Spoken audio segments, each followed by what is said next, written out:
Бүгүн Кыргызстандын Айыл чарба министрлигинин суу чарба департаментинин жетекчиси Алмазбек Сокеев Орто Токой жана Киров суу сактагычтарындагы суунун көлөмү боюнча комментарий берди. Ал Бишкекте өткөн басма сөз жыйынында суу аз болгондуктан Киров суу сактагычынан Казакстанга суу берүү убактылуу токтотулганын, коңшу өлкө түшүнүү менен кабыл алганын айтты. Алмазбек Сокеев казакстандык адистер менен сүйлөшкөнүн, алардын сууга байланыштуу Кыргызстанга эч кандай дооматы жок экенин кошумчалады. Кыргызстандын Айыл чарба министрлиги Таластагы Киров суу сактагычында 22 августка карата 14,5 миллион куб метр суу алганын, бул өткөн жылдын ушул мезгилине салыштырмалуу 92,1 миллион куб метрге аз экенин кабарлаган. Мекеме Кыргызстан суу боюнча Казакстандын алдындагы бардык милдеттенмелерин аткарганын билдирген.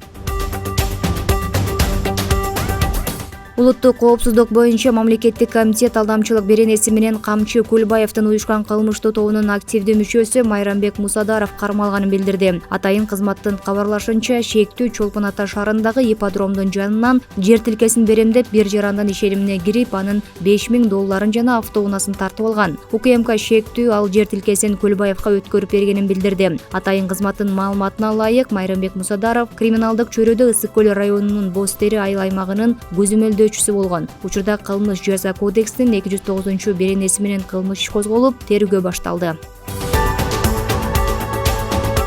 Мадагаскарда мекенинде издөөдө жүргөн кыргызстандык кармалды. Бул тууралуу Ички иштер министрлигинен кабарлады. Милициядан билдиришкенде, Ички иштер министрлигинин Интерпол улуттук бюросунун башкы прокуратура менен биргелешкен ишинин натыйжасында Мадагаскар аралында 1983 жылы туулган жарандын өздүгү такталып, Кыргызстанга жеткирилди. Ал республикада жайгашкан банктарынын биринин кызматкерлери аркылуу 4 адамдан турган кылмыштуу топ түзүшүп, өлкөдөн мыйзамсыз түрдө акча каражатын алып чыгып кетишкен. Ошентип мамлекеттен мыйзамдуу корголгон кызыкчылыктарына $23 миллион өлчөмүндө зыян келтирилген.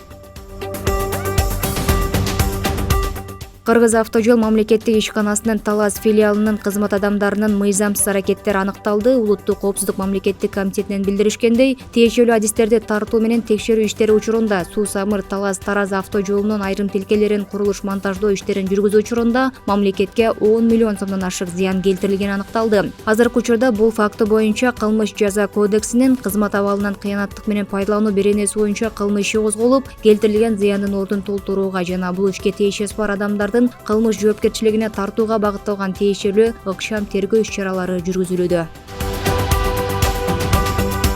Бишкек шаарынын мэри Эмилбек Абдыкадыров шаардык кызматтардын жетекчилери менен биргеликте Бишкек жүргүнчүлөр автотранспорттук ишканасы муниципалдык ишканасынын авто базасындагы курулуш иштеринин жүрүшүн текшерди. Бул тууралуу муниципалитеттен билдиришти. Учурда жаңы автобустардын келишине даярдык кызуу жүргүзүлүп, автопаркка асфальт төшөөгө жер кыртышын даярдоо, таптоо, айланасын кеңейтүү, жарактандыруу, көрктөндүрүү иштери уланууда. Буга чейин эски автобустарды алуу, таштандыларын чыгаруу, айланасын тоосуу иштери аткарылган.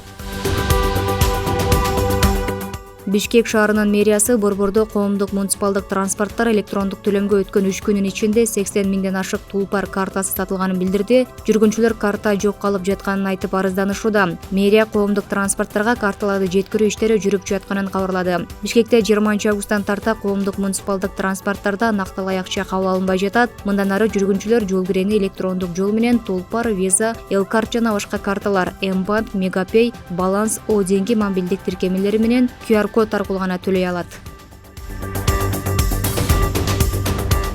Мындан ары Ош, Жалал Абад облустарына каттаган таксилер Батыш автобекетинен гана жолго чыгышат. Бул туурасында жол кыймылы коопсуздугун камсыздоо башкы башкармалыгынан билдирди. Маалыматка ылайык, Ош базарынын тегерегинде башаламан турган такси айдоочуларына автобекеттин ичинен орун берилүүдө. Өз алдынча каттамга чыккан таксисттерге көзөмөл болгон эмес. Алар бир суткада 2 жолу каттамга чыгып, чарчаганына жана унаасынын техникалык абалына карабай айдап баратып, жолдон уктап кетип кырсыкка кабылган фактылар кездешип жатканы айтылган. Ал эми автобекетте региондорго каттаган таксилер баарына көзөмөл жүргүзүлүп, кезек-кезеги менен жөнөтүлүп, бардыгы атайын журналга катталып, унаалардын техникалык абалы да көзөмөлдөнүп турат.